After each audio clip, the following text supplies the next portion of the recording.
Resale Rides, Episode 4. let's do it.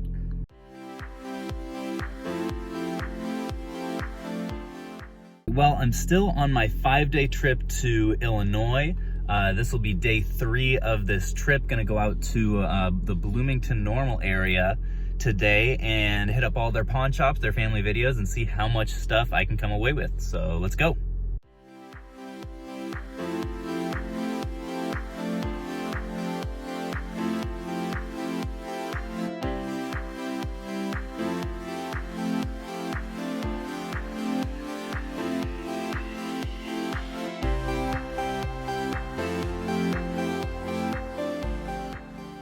All right, so first stop is done. Only came away with 3 games, and none of them were very good, but the prices were pretty good. Paid $3 for WWE 2K18. That's worth around $6, and these guys are each worth around $6 right now, at least. Hopefully they won't drop too much. NBA 2K19, I paid $1 a piece for these guys, so not a huge risk. So yeah, I was a little bummed because this same chain yesterday did really well for me. There's one other one in this town too, but yeah, their selection was just pretty poor. So we'll see if we have more luck at the next one.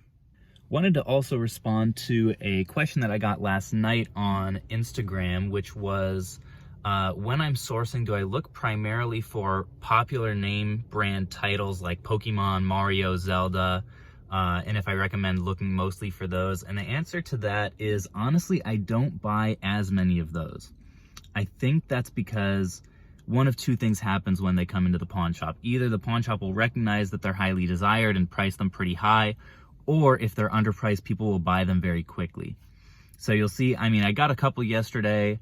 I'll always look at the prices when I do see those, but I don't look primarily for them.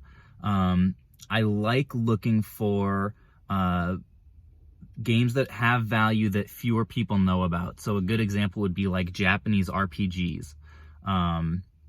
I don't even really know specific titles off the top of my head, but like that one little DS game that I got yesterday that ended up being worth $50, that's an example of one of those that people aren't going to see and think, oh, this is worth money. So there's a lot more opportunity there. And the only way that you really gain that knowledge is just by looking up or scanning as much as you possibly can. And over time, you'll get more and more familiar with the titles that are more often underpriced.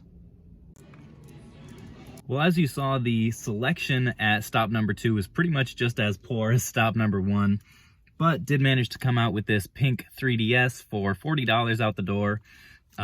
Should go for like 80 or 90. I would say maybe 100 if I'm lucky. It's in great condition.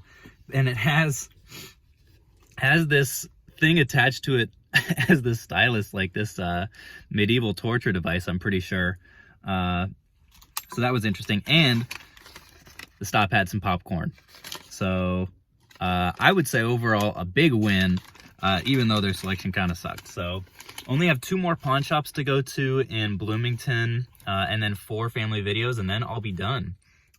Except for stopping off at my uncle's house to see if he has some golf clubs or something to sell me. So we press on. All right, so stop 3 also had a poor selection. The games were overpriced, and he was not very negotiable. So kind of a perfect storm of nastiness. But I did end up picking up this Mario Kart Wii wheel. Apparently, these are selling in new condition on Amazon for around $40. I paid $9. I don't know if they actually sell for that or if there's just one listed for that. But either way, these are nice to bundle with the game, or more likely to bundle with a Wii system and Mario Kart. There's a pretty solid listing for that. So I'll be using it either way. I might just send it in as new to see what happens. But yeah, I got one more stop, one more pawn shop stop in Bloomington, and then we'll start hitting up these family videos. Just had another question from Robert on Instagram. He was wondering where I source most of my video games. Right now, it's probably 90% pawn shops. I did one local deal recently from, I think it was Let Go.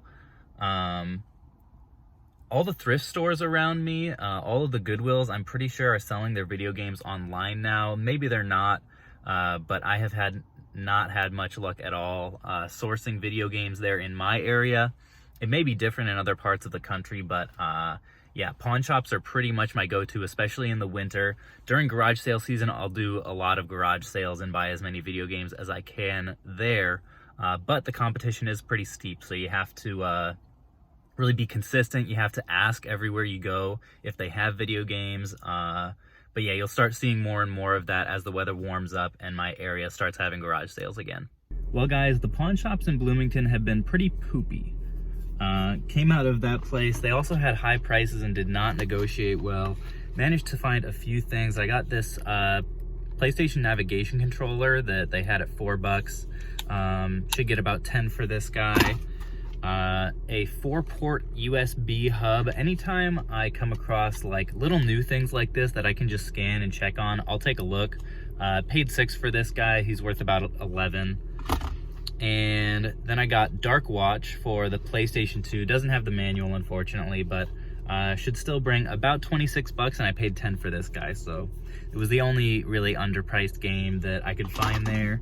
And yeah, gonna have to move on to family videos now. We'll cross our fingers that they end up better than the ones I was going to late yesterday. So yeah, let's see what happens.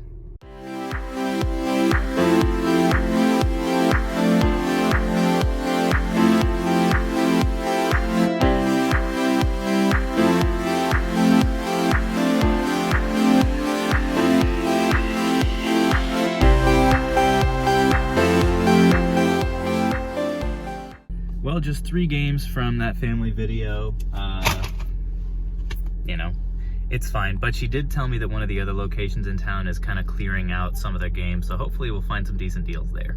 All right, so just got done at my uncle's house. You can probably see back there, got a good number of golf clubs and some like shoes and stuff from him. Gonna do like a consignment thing where I just pay him a part of the profits when the stuff sells. So I'm glad about that, especially since the acquisitions have been a bit slow today. So I've got 3 more family videos to go to. One is doing kind of a clearance thing right now, so fingers crossed, and then I'm gonna head back before this blizzard just sweeps through. Well, just got out of the second family video and got nothing at either of them. This one was the one that did have the games at clearance prices, but there was a low selection and they were all trash. So I didn't get anything there. But I am glad that I was filming today still, because even though, as you can see, did not come away with very much, in all of resale, really no matter what niche you're in, you have to be able to deal with the ups and the downs. That's just kind of a crucial thing to understand going in. If you've been in it a while, you know. And I think it also is important just to share the low points along with the high points. So thank you guys for coming along, and hopefully on Friday when I do another one of these, we'll have some better luck.